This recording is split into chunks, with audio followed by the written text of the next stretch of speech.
रावण ने माता सीता का हरण करने की युक्ति बना ली थी। रावण मारीच को अपने साथ पुष्पक विमान में बैठाकर पंचवटी पहुंचा।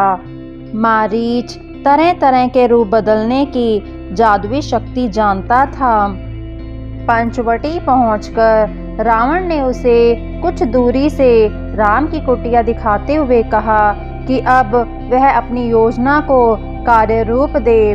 रावण की इच्छा अनुसार मारीच ने एक सोने के मृग का रूप धारण कर लिया और राम की कुटिया के सामने विचरण करने लगा। जब सीता माता की दृष्टि सोने के मृग पर पड़ी तो वे उस पर मुग्ध हो गई। फिर उन्होंने राम और लक्ष्मण को भी वह अद्भुत हिरण दिखाया। उसे देखकर राम और लक्ष्मण भी हैरान रह गए। सीता राम से बोली, स्वामी, वह सोने का मृग कितना सुंदर है। मैं चाहती हूँ कि आप उसे मेरे लिए पकड़ कर लाएं। ऐसा हिरण मैंने पहले कभी नहीं देखा। मैं उसे अपने हाथों से हरी हरी दूब खिलाऊंगी और उसको खेलते देखूंगी।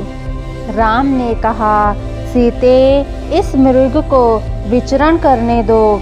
देखो, यह मृग अन्य मृगों से भिन्न है, इसलिए मुझे डर है कि कहीं इसके रूप में किसी राक्षस ने मायावी रूप न धारण किया हुआ हो। वैसे भी इस जंगल में दुष्ट राक्षसों का साम्राज्य है, इसलिए हमें थोड़ा सावधान रहना होगा। तुम अपनी यह व्यर्थ की मांग छोड़ दो। सीता पर राम की बातों का कोई प्रभाव ना पड़ा। वे अपनी जिद पर अड़ी रही। वे झूठी नाराजगी से बोली, स्वामी, मैं कुछ नहीं जानती। मुझे वह मृग किसी भी कीमत पर चाहिए। अंत में राम को सीता की जिद के आगे झुकना पड़ा। उन्होंने लक्ष्मण से कहा, लक्ष्मण, मैं उस सोने के मृग को पकड़ने जा रहा हूँ। तुम यहीं रहकर सीता का ध्यान रखना। वैसे भी यह जंगल हिंसक पशुओं और राक्षसों से भरा पड़ा है, इसलिए तुम सीता को तनिक भी अकेला मत छोड़ना।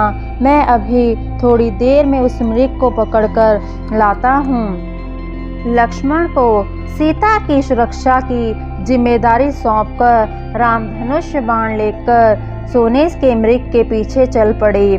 सोने का मृग बना मारीच भागता हुआ उन्हें जानबूझकर कुटिया से बहुत दूर ले गया ताकि रावण को सीता हरण के लिए पर्याप्त समय मिल सके। सोने के मृग के पीछे बहुत देर तक भागने के बाद राम ने उस पर तीर छोड़ दिया। जैसे ही उसे तीर लगा, मारीच अपने वास्तविक रूप में आ गया। उसने दर्द से कहराते हुए राम की आवाज़ में कहा, आ सीता, आ लक्ष्मण, मैं मर रहा हूँ। यह कहते कहते उसके प्राण पखेरु हो उड़ गए। राम की चीख सुनकर सीता व्याकुल हो उठी। उन्होंने लक्ष्मण से कहा, लगता है तुम्हारे भाई विपत्ति में है, शीघ्र जाकर उनकी सहायता करो। लक्ष्मण जानते थे कि इस पूरे ब्रह्मांड में कोई ऐसा नहीं है जो राम को मार सके, इसलिए उन्होंने जाने से मना करते हुए कहा, यह भय का स्वर नहीं है। अवश्य ही कोई दुष्ट राक्षस उनकी आवाज़ निकालकर हमें मूर्ख बनाने की कोशिश कर रहा है। यह सुनकर सीता आवेश में आ गई। वे लक्ष्मण से बोली, वैसे तो तुम अपने भाई को भगवान मानते हो, पर अब जब वे मुसीबत में हैं तो तुम वहां जाने की बजाय यहाँ खड़े खड़े बातें बना रहे हो। क्या यही है तुम्हारा बृहत प्रेम? लक्ष्मण बोले, भैया ने आपकी सुरक्षा का भार मुझ पर डाला है, इसलिए मैं आपको यूँ अकेला छोड़कर नहीं जा सकता। सीता बोली, लक्ष्मण, तुम्हारी नीयत में खोट है, इसलिए तुम बहाने बना रहे हो। यह सुनकर लक्ष्मण को बहुत दुख हुआ। उन्होंने कुटिया के बाहर एक रेखा खींची और कहा, यह रेखा आपकी सुरक्षा करेगी। यदि कोई रेखा को पार करने की कोशिश करेगा तो वह जलकर भस्म हो जाएगा। आप इस रेखा से बाहर ना निकलें। सीता को ये निर्देश देकर लक्ष्मण दुखी मन से चीख की दिशा में बढ़ गए। रावण कुटिया के पास ही एक बड़े पेड़ के पीछे छिपकर खड़ा था। जैसे ही लक्ष्मण गए, उसने साधु का वेश धारण किया और कुटिया के पास जाकर बोला, भिक्षाम दे। साधु का स्वर सुनकर सीता कुछ फल लेकर आई और द्वार पर खड़े होकर रावण को भिक्षा देनी चाहिए, पर रावण ने भिक्षा लेने से मना कर दिया। वह बोला, देवी, मैं बंधी हुई भिक्षा नहीं लूँगा। भिक्षा देनी है तो बाहर आकर दो, अन्यथा रहने दो। वे बोली, हे साधु महाराज, मैं बाहर नहीं आ सकती, मुझे बाहर आने की मनाही है। जब सीता सीमा रेखा से बाहर आने को तैयार नहीं हुई तो साधु बना रावण बोला, ठीक है, यदि तुम मुझे बाहर आकर भिक्षा नहीं देना चाहती तो मैं खाली हाथ लौट जाऊंगा। लेकिन साधु को खाली हाथ लौटाने से व्यक्ति पाप का भागी बनता है। तब सीता ने विवश होकर कहा, ठहरिए, और वे लक्ष्मण रेखा से बाहर आ गई। उनके लक्ष्मण रेखा पार करते ही रावण साधु का वेश छोड़कर अपने वेश में आ गया और उन्हें केश पकड़कर घसीटता हुआ अपने पुष्पक विमान में बैठाकर ले उड़ा।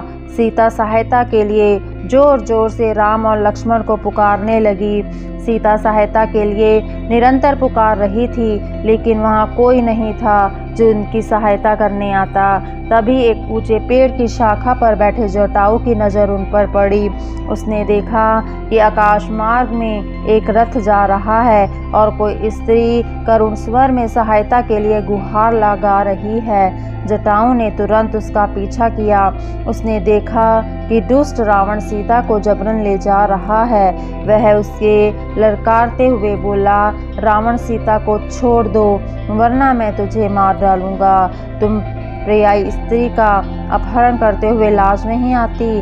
रावण ने क्रोधपूर्वक कहा, मेरा रास्ता छोड़ दो और मुझे जाने दो, अन्यथा मेरे हाथों मारो जाओगे। और जटाऊ पर प्रहार किया। जटाऊ ने यथाशक्ति रावण का मुकाबला किया, परंतु वृद्ध और कमजोर होने के कारण वह रावण के सामने अधिकतर देर तक टिक नहीं सका। रावण ने जटाऊ के पंख काट दिए। घायल जटाऊ पृथ्वी पर गिर पड़ा और रावण सीता को लेकर लंका की ओर उड़ गया। लगने के बाद जब मारीच स्वर्ण मृग का शरीर छोड़कर अपने वास्तविक रूप में आया तो राम उसकी योजना भाग गए।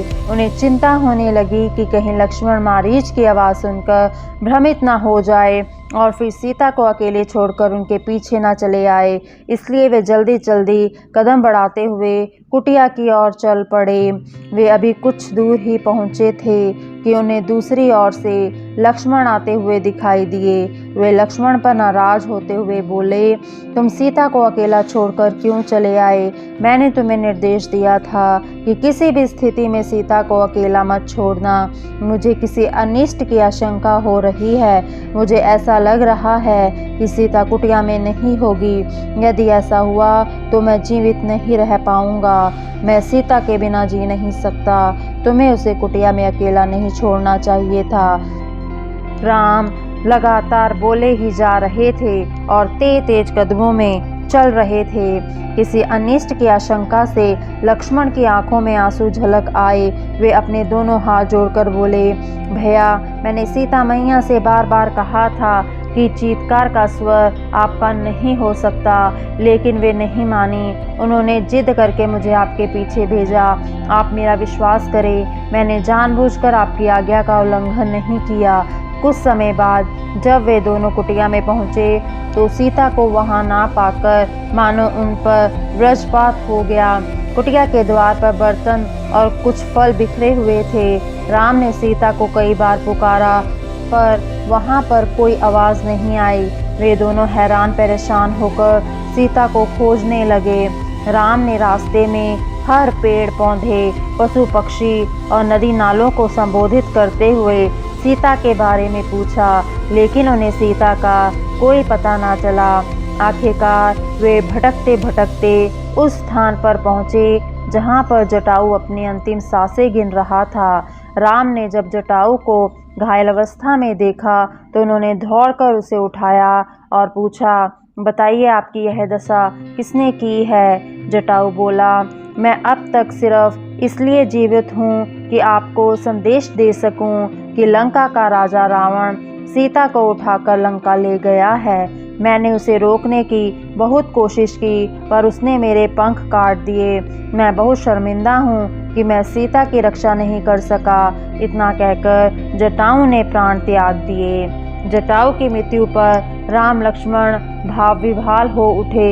उन्होंने जटायु का विधि पूर्वक अंतिम संस्कार किया और फिर वे सीता की खोज में आगे बढ़ गए। आगे की कथा सुनने के लिए जुड़े रहें हमारे चैनल नवरूप कहानियों से।